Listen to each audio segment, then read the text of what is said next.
ಗುಜರಾತ್ನಲ್ಲಿ ಜಾಗ್ವಾರ್ ಯುದ್ಧ ವಿಮಾನ ಪತನಗೊಂಡಿರುವಂತಹ ಘಟನೆ ನಡೆದಿದ್ದು ಯುದ್ಧ ವಿಮಾನ ಧಗಧಗ ಹೊತ್ತಿ ಉರಿದಿರುವಂತಹ ಘಟನೆ ನಡೆದಿದೆ. ಗುಜರಾತ್ನಲ್ಲಿ ಜಾಗ್ವಾರ್ ಯುದ್ಧ ವಿಮಾನ ಪತನಗೊಂಡಿದ್ದು ಧಗಧಗನೆ ಹೊತ್ತಿ ಉರಿದ ಯುದ್ಧ ವಿಮಾನ.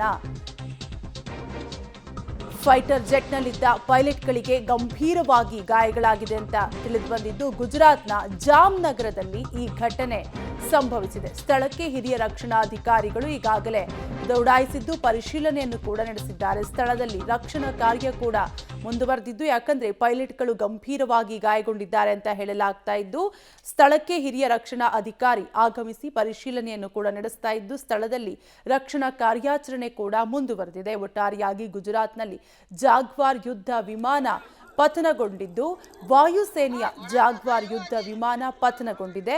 ಹೀಗಾಗಿ ಫೈಟರ್ ಜೆಟ್ನಲ್ಲಿದ್ದ ಪೈಲಟ್ಗಳಿಗೆ ಗಂಭೀರವಾಗಿ ಗಾಯವಾಗಿದ್ದು ಗುಜರಾತ್ನ ಜಾಮ್ನಗರದಲ್ಲಿ ಈ ಘಟನೆ ನಡೆದಿದೆ.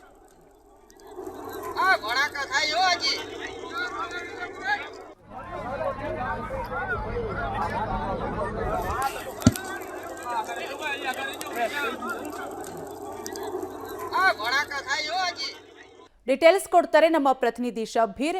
ಶಬೀರ್, ಗುಜರಾತ್ನಲ್ಲಿ ಜಾಗ್ವಾರ್ ಯುದ್ಧ ವಿಮಾನ ಪತನಗೊಂಡಿದೆ. ಹೇಗಾಯ್ತು ಘಟನೆ? ಸದ್ಯಕ್ಕೆ ಏನೆಲ್ಲ ಅಪ್ಡೇಟ್ ಸಿಗ್ತಾ ಇದೆ?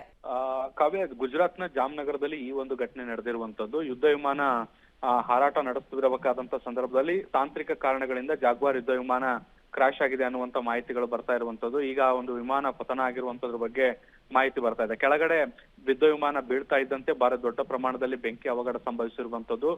ದೊಡ್ಡ ಪ್ರಮಾಣದಲ್ಲಿ ಬೆಂಕಿ ಹೊತ್ಕೊಂಡಿರುವಂತಹ ಹಿನ್ನೆಲೆಯಲ್ಲಿ ಸ್ಥಳಕ್ಕೆ ಅಗ್ನಿಶಾಮಕ ವಾಹನಗಳು ದೌಡಾಯಿಸಿದವೆ. ಬೆಂಕಿ ನಂದಿಸುವಂತ ಕೆಲಸವನ್ನ ಕೂಡ ಮಾಡ್ಲಾಗ್ತಾ ಇದೆ. ಅದೃಷ್ಟವಶಾತ್ ಈಗ ಸಿಕ್ತಿರುವಂತ ಮಾಹಿತಿಗಳ ಪ್ರಕಾರ ಜೆಟ್ನ ಅಂದ್ರೆ ಯುದ್ಧ ವಿಮಾನದಲ್ಲಿದ್ದಂತ ಪೈಲಟ್ಗಳು ಗಂಭೀರವಾಗಿ ಗಾಯಗೊಂಡಿದ್ದಾರೆ. ಅವರು ಅಲ್ಲಿಂದ ಹೊರಗಡೆ ಬಂದಿದ್ದಾರೆ ಅನ್ನುವಂತ ಮಾಹಿತಿಗಳು ಕೂಡ ಈಗ ಸದ್ಯಕ್ಕೆ ಸಿಗ್ತಾ ಇರುವಂತದ್ದು. ಘಟನೆ ಹೇಗಾಯ್ತು ಮತ್ತೆ ಇದಕ್ಕೆ ಕಾರಣಗಳೇನು ಅನ್ನೋದಕ್ಕೆ ಸಂಬಂಧಪಟ್ಟಂತೆ ಈಗ ತನಿಖೆಗಳು ಕೂಡ ನಡೀಬೇಕು. ಅದಕ್ಕಿಂತ ಮುಂಚೆ ಈಗ ರಕ್ಷಣಾ ಕಾರ್ಯಾಚರಣೆ ಕೂಡ ಮುಂದುವರೆದಿದೆ. Thank you Shabir, ಡೀಟೇಲ್ಸ್ಗಾಗಿ.